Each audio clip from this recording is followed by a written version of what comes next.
Boker Tov à toutes et à tous. Dans l'écouté Halachot, Ilchot Rosh Hashanah, Siman Dalet,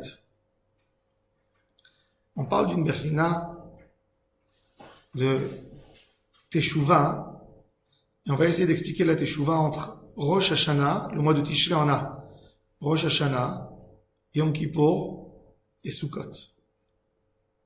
Rosh Hashanah et Kippour, on rentre tous et on se met dans la mitzvah. Sukkot, on sort dehors. On fait une mitzvah dehors. On rentre dans la soukha. On rentre dans la soukha, mais on sort de notre maison dehors. La Teshuvah, c'est un moment de réflexion où on essaye d'arrêter toutes nos actions. Quand un magasin il fait son bilan, qu'est-ce qu'il fait? Il ferme ses portes et il compte toute la marchandise qu'il a au magasin. Si tu fais pas ton bilan,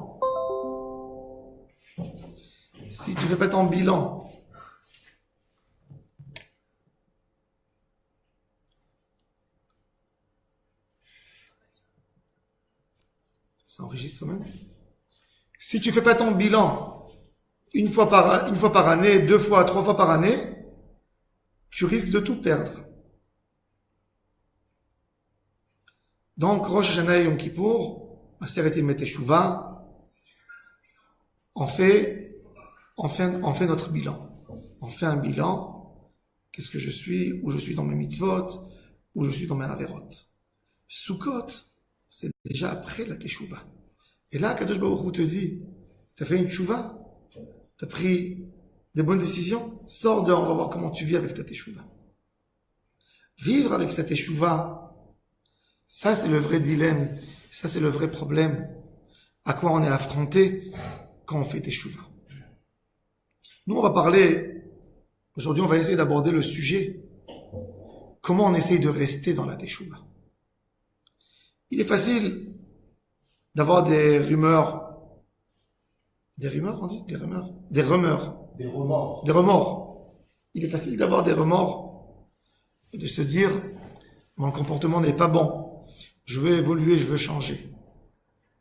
Mais le quotidien de tous les jours, la fatigue, le manque de motivation pour évoluer, nous laisse dans le même endroit et nous ramène dans l'endroit où on était avant la faute. Qu'est-ce qu'on fait pour vraiment changer? David Amelech, déjà, il parle de Teshuvah, Mi ya'ale behar Adonai, ou mi yakum binkom kodsho. Il y a quelqu'un qui monte dans la montagne, mais la force va se mesurer par la personne qui va rester et qui va résister dans la montagne. Dans la montagne, il fait froid. Dans la journée, il fait chaud. Le soir, il fait très froid. Et il faut savoir qui est capable de résister. C'est pas l'essentiel de monter. C'est de pouvoir résister. On va essayer de voir comment on peut résister. Et on va essayer de voir, puisqu'on parle du shofar de Rosh Hashanah et de Avraham Avinu, on va essayer de trouver un exemple de Teshuvah dans cette histoire. Avraham Avinu, il va sacrifier son fils. Dieu lui a donné l'ordre pour le tester. Va sacrifier ton fils que tu aimes, Yitzhak. Dans le chemin, Yitzhak prend conscience que son papa veut le sacrifier. Parce que Yitzhak, il demande à son papa, papa, je vois le bois, tu veux, le charbon, je vois le feu. Il est où le sacrifice? Et son papa lui répond, c'est toi. Le fils, il continue à aller avec son papa. Quand ils arrivent, Avraham Avinu monte l'autel et il prend son fils et il l'attache avec des ficelles pour qu'il ne se débat pas. Et maintenant, il prend le couteau pour égorger son fils et il y a une voix du ciel qui sort. Avraham, Avraham, ne touche pas ton fils. Al tishlach yadecha el anar. ואל תעשה לו מאומה, כי אתה ידעתי כי ירא אלוהים אתה. ne touche pas ton fils. Qu'est-ce que nous, on aurait fait à la place d'Abraham en ce moment? Hein? On aurait embrassé notre fils très fort. On aurait pleuré d'émotion. Merci Dieu, tu m'as laissé mon fils. Abraham, qu'est-ce qu'il fait? Qu'est-ce qu'il fait Abraham Avinu? Tout de suite, quand Dieu lui a dit, ne touche pas ton fils. Vaïssa Abraham et Taïnav. Il cherche. Vayar, veine, aïl ahar, ne'echaz basevach, bekarnav. Il a vu un bélier entre les branches d'un arbre. Vaïkach Abraham et aïl, vayale ou le'ola, tachat beno. Abraham a pris ce bélier et il a sacrifié à la place de son fils. Il a remplacé son fils par le bélier.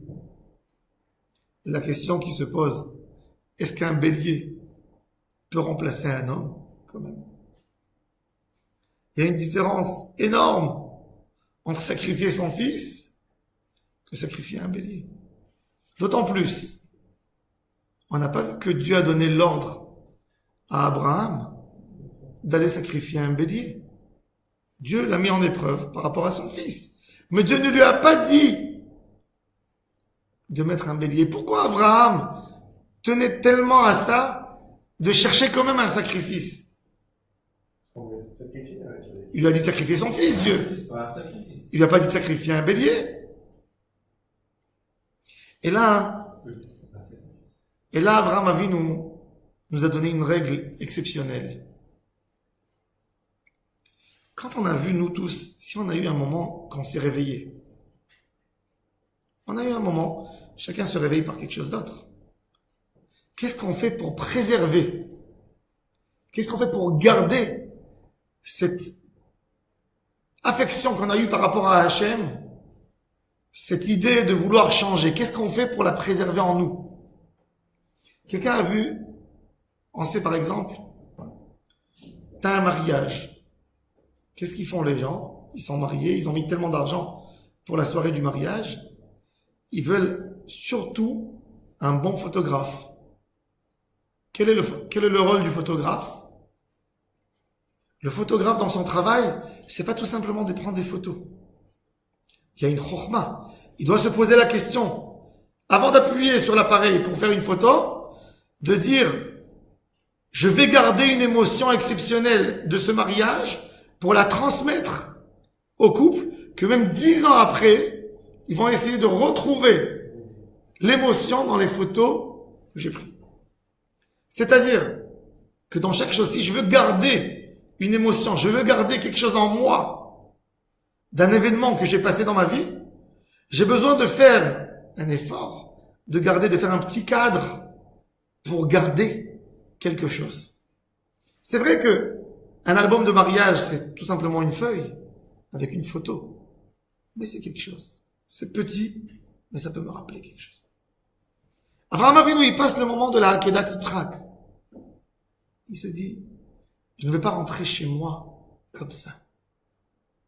C'est vrai, il y a une différence monstre entre sacrifier un bélier et sacrifier ton fils unique que tu aimes. Mais si je ne fais pas d'action, ça va se perdre. Regardez Am Israël. Le mont Sinaï. Ils étaient devant le mont Sinaï. Ils ont vu Dieu qui descendait d'en haut. Quand Moshe a disparu et monté, il est resté, d'après leur compte, un moment en plus dans le ciel. Qu'est-ce qu'ils ont fait? Ils ont fait la faute du veau d'or.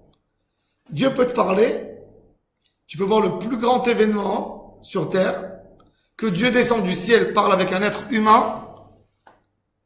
Et si t'as pas fait quelque chose pour garder en toi quelque chose de ça, tu le perds. Le plus important dans la teshuva, c'est pas la réflexion, c'est de passer tout de suite à une action. De changer quelque chose de petit, mais suite à cette réflexion. C'est-à-dire, j'ai compris qu'il fallait que je change sur quelque chose. Je change. Chacun connaît ses défauts. Il suffit pas d'avoir une réflexion dans ma pensée. Oui, je dois changer. C'est pas bon. mon comportement. Parce que là, je ne vais pas changer. Le quotidien de tous les jours, mes tentations et mon caractère qui n'a jamais été traité vont me ramener à l'action.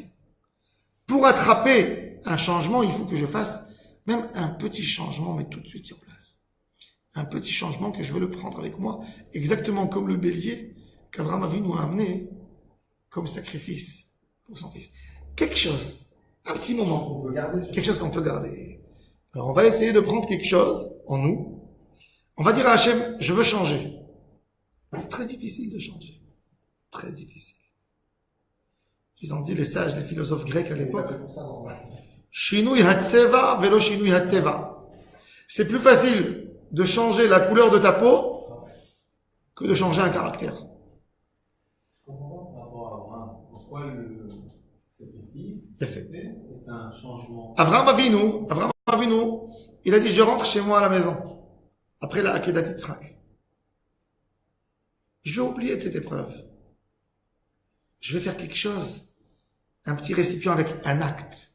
Pour prendre. Parce que quand Abraham, il a pris, pour marquer le moment, je suis obligé de faire un récipient. Je suis obligé de faire quelque chose pour attraper ce grand moment. C'est au mont de temple en plus, non, qu'il était. Ouais. Oui. À Ramoria. Donc c'est le premier sacrifice qui devait être fait. Qui n'a pas été fait. Après, il y a eu le... Un homme, il a été ému. Il a découvert Hachem dans sa prière. Il a un rituel de tous les jours. Tout d'un coup, il s'est attardé sur un mot qui est écrit dans le texte de la prière.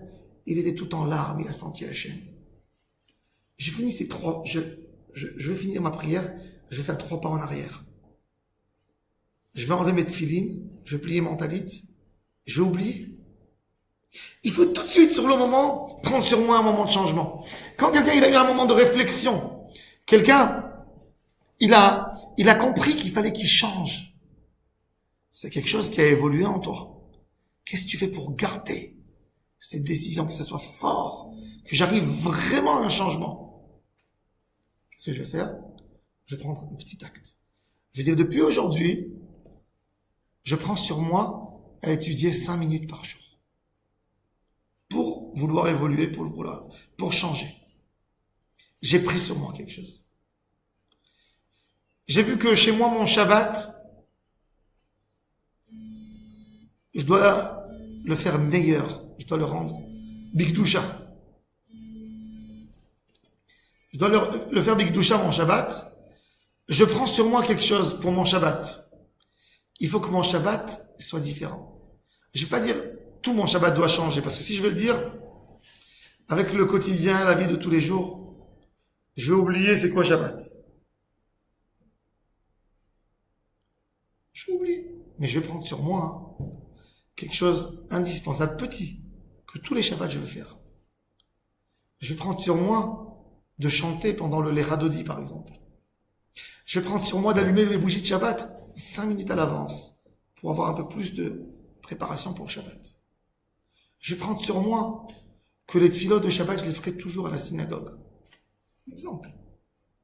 Pour comprendre c'est quoi Shabbat. Je ne vais pas prendre une décision directe. Je vais tout changer. Tout changer, c'est sûr que ça ramènera un échec. Alors je vais essayer de faire un Shabbat qui sera différent, mais après, je vais l'oublier. La tzlacha dans la teshuva, c'est la petite chose, le petit récipient, la petite chose que tu vas faire. Mais tout le temps. Tout le temps. Ce maasé, il va t'aider à rester dans la teshuva et à évoluer. Chaque action dans la vie, chaque réflexion qui va nous faire changer sur 1 minute, ça va nous faire un ensemble de changements qui va être en nous. Et Bezrat Hashem, on a un nouveau outil qu'on a gagné pour savoir comment se rapprocher d'Hashem et faire une teshuva. Oui, bien sûr. Ouais. Je souhaite à nous tous une bonne journée et une hatzlacha. Tu vois, il faut couper le son avant. Ça ne fait pas les gens qui te parlent.